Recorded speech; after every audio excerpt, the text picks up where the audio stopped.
Hello everyone, I am सुगम। Welcome back.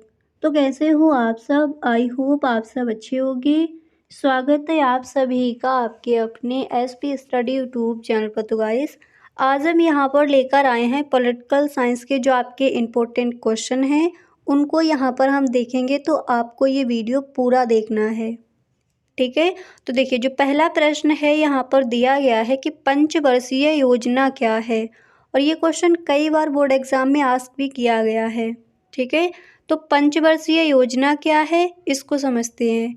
तो आप इस तरह से इस प्रश्न का आंसर लिख कर आओगे कि 1952 में भारत में देश के आर्थिक विकास के लिए पंचवर्षीय योजना शुरू की गई। इसके बाद आप लिखोगे कि किसी योजना में कृषि के विकास को प्राथमिकता दी गई। तो किसी में उद्योगों के विकास को। भारत में 12 पंचवर्षीय योजनाएं बनाई गई। किसी भी देश का सामाजिक आर्थिक समानता और लोकतंत्र बिना राजनीतिक लोकतंत्र सफल नहीं हो सकता। स्वतंत्रता प्राप्ति के उपरांत पंचवर्षीय योजनाओं से भारत के सामाजिक आर्थिक विकास को बहुत बल मिला है। तो पंचवर्षीय योजना क्या है? आई होप अच्छे से इस प्रश्न का आंसर आपको समझ आ गया होगा। एक बार दोबारा से देख लीजिए। देखिए, 1952 में भारत में देश के आर्थिक विकास के लिए पंचवर्षीय योजना शुरू की गई। कौन से सन में? 1952 में। इसके बाद आप लिखोगे कि किसी योजना में कृषि के विकास को प्राथमिकता दी गई। तो किसी में उद्योगों के विकास को। भारत में 12 पंचवर्षीय योजनाएं बनाई गई। किसी भी देश का सामाजिक आर्थिक समानता और लोकतंत्र बिना राजनीतिक लोकतंत्र सफल नहीं हो सकता। स्वतंत्रता प्राप्ति के उपरांत पंचवर्षीय योजनाओं से भारत के सामाजिक आर्थिक विकास को बहुत बल मिला है। तो पंचवर्षीय योजना क्या है, इस तरह से आप इस प्रश्न का आंसर लिख कर आओगे, ठीक है। अब देखिए, इसके बाद जो आपका सेकंड क्वेश्चन क्या है, अगला प्रश्न क्या है, उसको भी समझ लेते हैं। तो देखिए, नेक्स्ट क्वेश्चन आप ये तैयार कर लोगे कि योजनावकाश क्या है। योजनावकाश क्या है, और ये क्वेश्चन कई बार पूछा भी गया है, ठीक है। तो आप इस तरह से इस प्रश्न का आंसर लिख कर आओगे कि जब किन्हीं कारणों से पंचवर्षीय योजना अपने निर्धारित वर्ष से प्रारंभ नहीं हो पाती तो उस वर्ष के लिए वार्षिक योजना बनाई जाती है। इसी स्थिति को योजनावकाश कहते हैं, ठीक है। योजनावकाश क्या है? देखिए, जब किन्हीं कारणों से पंचवर्षीय योजना अपने निर्धारित वर्ष से प्रारंभ नहीं हो पाती तो उस वर्ष के लिए वार्षिक योजना बनाई जाती है।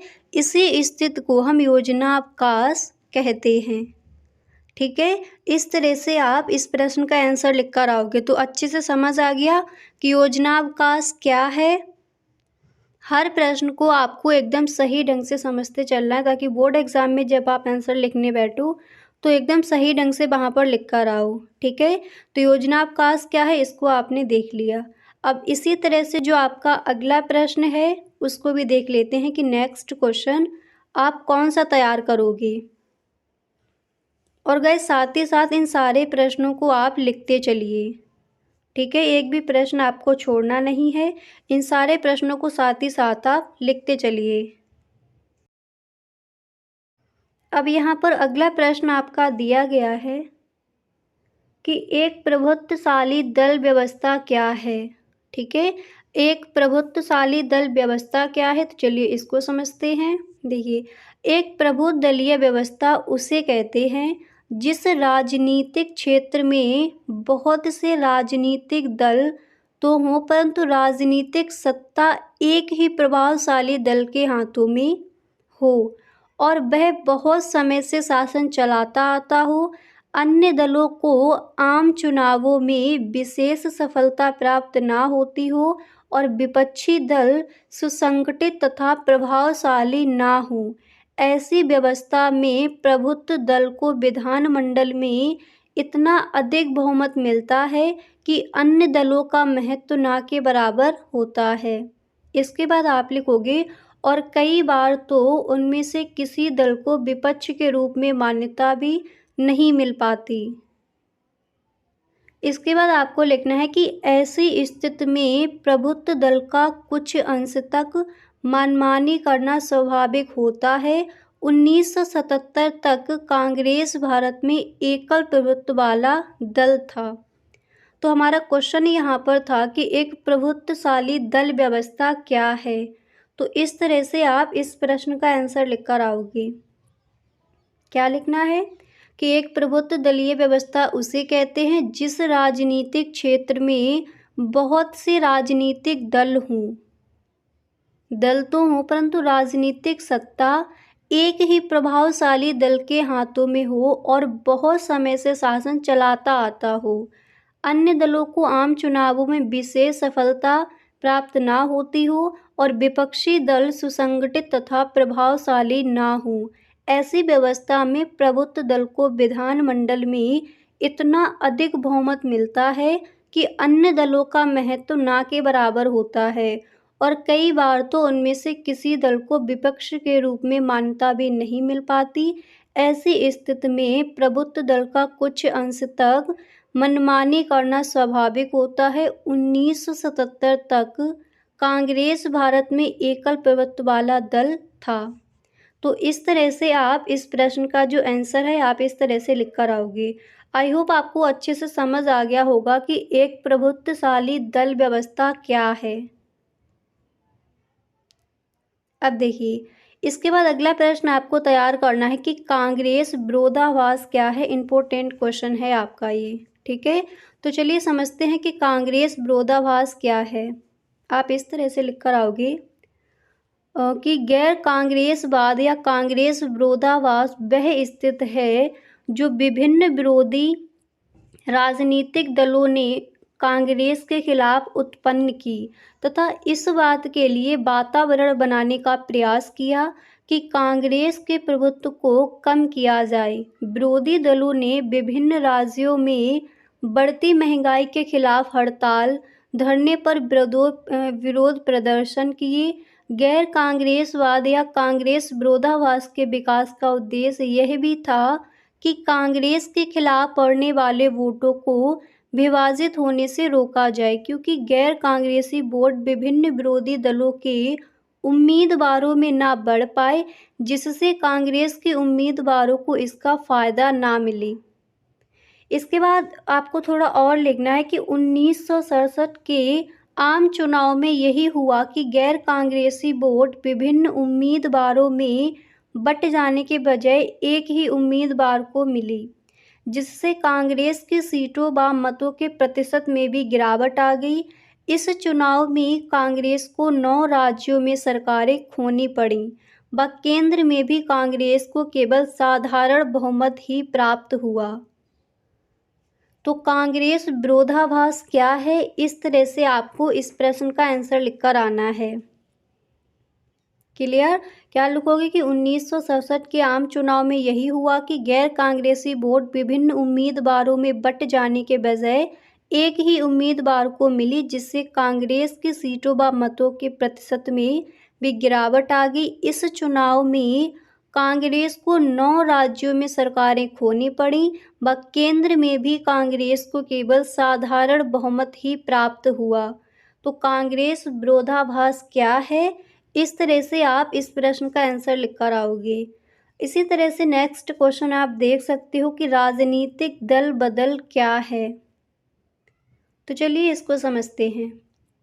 देखिए, जब कोई सांसद या विधायक अपनी पार्टी छोड़कर किसी अन्य दल में शामिल हो जाता है या अपनी अलग पार्टी बना लेता है तथा उसके ऐसे काम से कोई सरकार बनती या गिर जाती है, तो उसे राजनीतिक दल बदल का कृत्य समझा जाता है। ठीक है, क्या लिखोगे कि जब कोई सांसद या विधायक अपनी पार्टी छोड़कर किसी अन्य दल में शामिल हो जाता है या अपनी अलग पार्टी बना लेता है तथा उसके ऐसे काम से कोई सरकार बनती या गिर जाती है, तो उसे राजनीतिक दल बदल का कृत्य समझा जाता है। तो राजनीतिक दल बदल क्या है, इसी तरह से आपका अगला प्रश्न आप देख सकते हो, ये तैयार करोगे कि प्रतिबंध नौकरशाही से आप क्या समझते हैं। क्वेश्चन क्या है, प्रतिबंध नौकरशाही से आप क्या समझते हैं। तो देखिए आप इस तरह से लिखोगे कि प्रतिबंध नौकरशाही का दृष्टिकोण नौकरशाही के परंपरागत दृष्टिकोण तटस्थता से जुड़ा हुआ है। भारत में लोक सेवा का परंपरागत गुण तटस्थता है। तटस्थता एवं निष्पक्षता ब्रिटिश लोक सेवा की प्रमुख विशेषता रही है। इसके अंतर्गत 3 बातें शामिल हैं। प्रथम, जनता को विश्वास होना चाहिए कि लोक सेवा सभी प्रकार की राजनीतिक पक्षपात एवं दबाव से मुक्त है। द्वितीय, मंत्रियों को यह विश्वास होना चाहिए कि सत्ता में चाहे जो दल आए, लोक सेवा की उन्हें निष्ठा प्राप्त रहेगी। इसके बाद यहाँ पर आपको लिखना है कि तृतीय, लोक सेवाओं के नैतिक साहस का आधार यह मान्यता है कि पदोन्नति या अन्य पुरस्कार राजनीतिक मान्यताओं या पक्षपात कार्यों पर नहीं निर्भर करते, बल्कि योग्यता एवं कुशलता पर निर्भर करते हैं।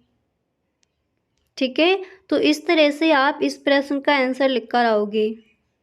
क्या लिखना है, एक बार इसको दोबारा से समझ लीजिए। देखिए, प्रतिबद्ध नौकरशाही का दृष्टिकोण नौकरशाही के परंपरागत दृष्टिकोण तटस्थता से जुड़ा हुआ है।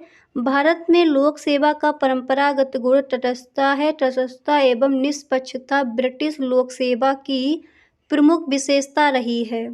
इसके अंतर्गत 3 बातें शामिल हैं। प्रथम, जनता को विश्वास होना चाहिए कि लोक सेवा सभी प्रकार की राजनीतिक पक्षपात एवं दबाव से मुक्त है। द्वितीय, मंत्रियों को यह विश्वास होना चाहिए कि सत्ता में चाहे जो दल आए, लोक सेवा की उन्हें निष्ठा प्राप्त रहेगी।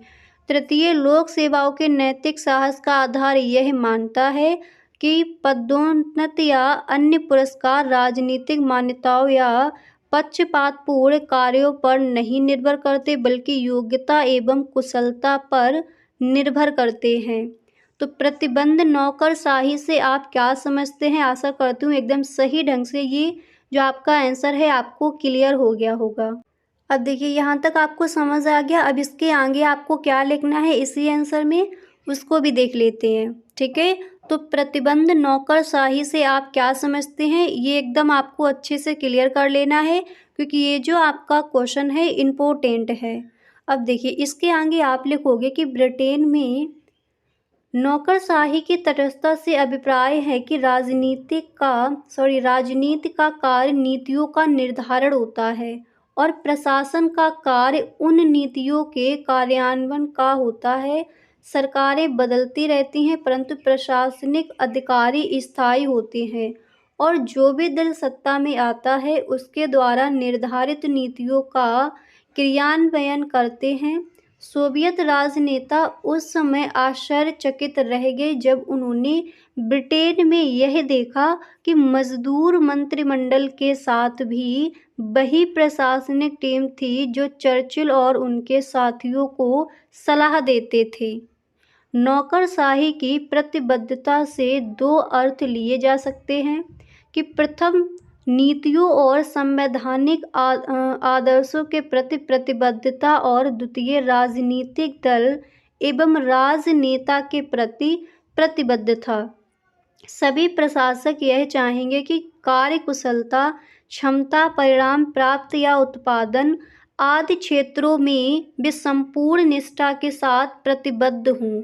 लोक सेवक सरकार की आर्थिक, सामाजिक और राजनीतिक नीतियों के संबंध में अपने निष्पक्ष विचार रखें और सब नीतियों का निर्माण हो जाए तो निष्ठा के साथ भावनात्मक रूप से जुड़ जाएं। अब देखिए यहाँ तक आपको अच्छे से क्लियर हो गया। अब इसके बाद जो आपका अगला प्रश्न क्या है, नेक्स्ट क्वेश्चन आप कौन सा तैयार करोगे उसको भी समझ लेते हैं। तो देखिए अब इसी तरह से जो आपका अगला प्रश्न है वो आप ये तैयार कर लोगे देखिए, अगला प्रश्न आपका है कि 1954 में हुए भारत चीन संधि की विशेषता बताइए।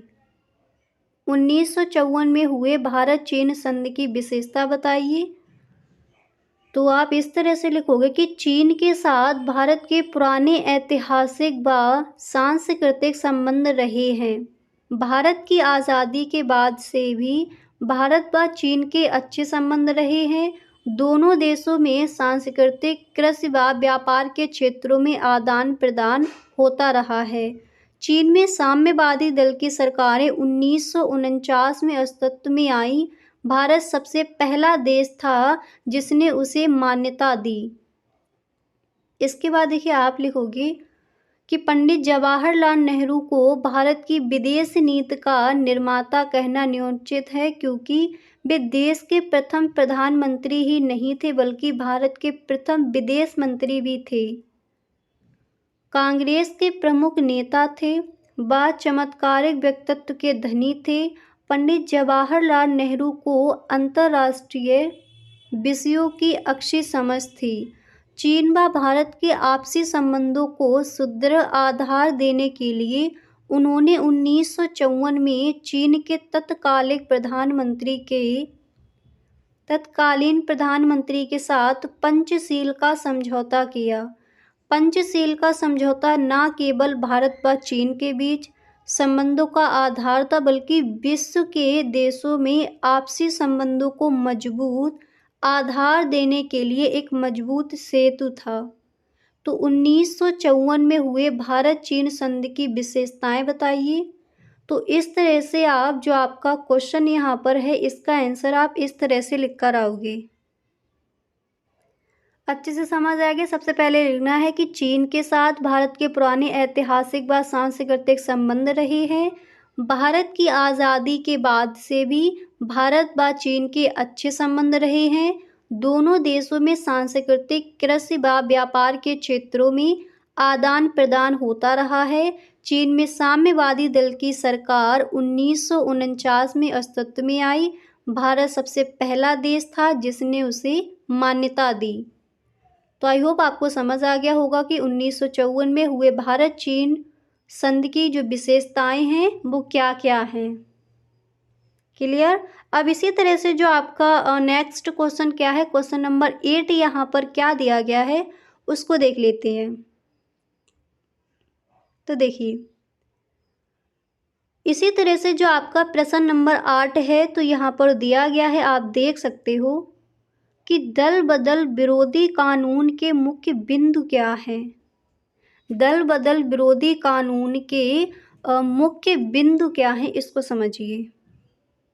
तो देखिए आप सबसे पहले लिखोगे कि 1985 के दल बदल विरोधी कानून के बाद भी दल बदल की कुरीति पर पूरी तरह अंकुश नहीं लगा, अतः सन 2003 में इसे रोकने की और कदम उठाए गए। सन 2003 में संसद ने 51वां संविधान संशोधन कानून पास किया जो प्रथम मई 2004 से लागू हुआ। तो किस तरह से पहले लिखोगे कि 1985 के दल बदल विरोधी कानून के बाद भी दल बदल की कुरीति पर पूरी तरह अंकुश नहीं लगा, अतः 2003 में इसे रोकने के और कदम उठाए गए।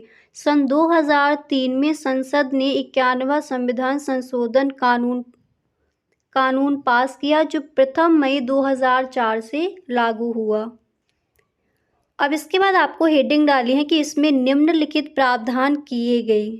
क्या क्या किए गए उसको समझिए। फर्स्ट पॉइंट डालकर आप लिखोगे कि किसी भी सांसद या विधायक को दल बदलने पर मंत्री के पद या किसी अन्य लाभ के पद पर नियुक्ति नहीं किया जा सकता है।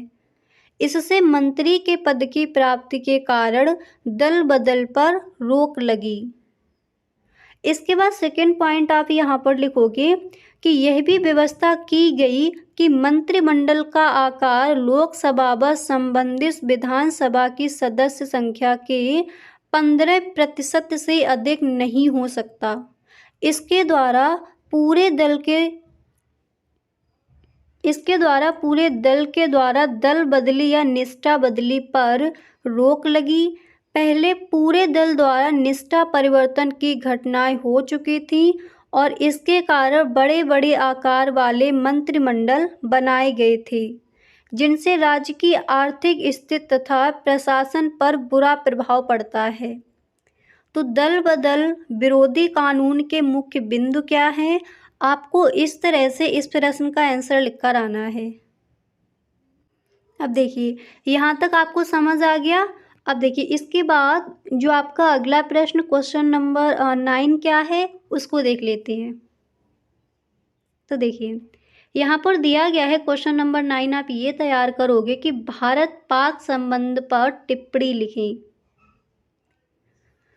तो आप इस तरह से लिखोगे कि भारत पाक संबंध तनावपूर्ण है। 1947 के बाद से ही दोनों राष्ट्रों के बीच लगातार तनावपूर्ण संबंध रहे हैं। 1947 से 2020 तक दोनों देशों के बीच 4 युद्ध हो चुके हैं। इस तनावपूर्ण संबंध के निम्न कारण थे। कौन कौन से? पहला है सीमा विवाद, कश्मीर की समस्या, उग्रवादियों का भारत में प्रवेश व हिंसात्मक कार्यवाही करना। तो पहले आप इस तरह से लिखोगे कि भारत पाक संबंध तनावपूर्ण है। 1947 के बाद से ही दोनों राष्ट्रों के बीच लगातार तनावपूर्ण संबंध रहे हैं। 1947 से 2020 तक दोनों देशों के बीच 4 युद्ध हो चुके हैं। इस तनावपूर्ण संबंध के निम्न कारण हैं: सीमा विवाद, कश्मीर की समस्या, उग्रवादियों का भारत में प्रवेश व हिंसात्मक कार्यवाही करना। अब देखिए, इतना लिखने के बाद फिर इसके आगे आप इस तरह से लिखोगे।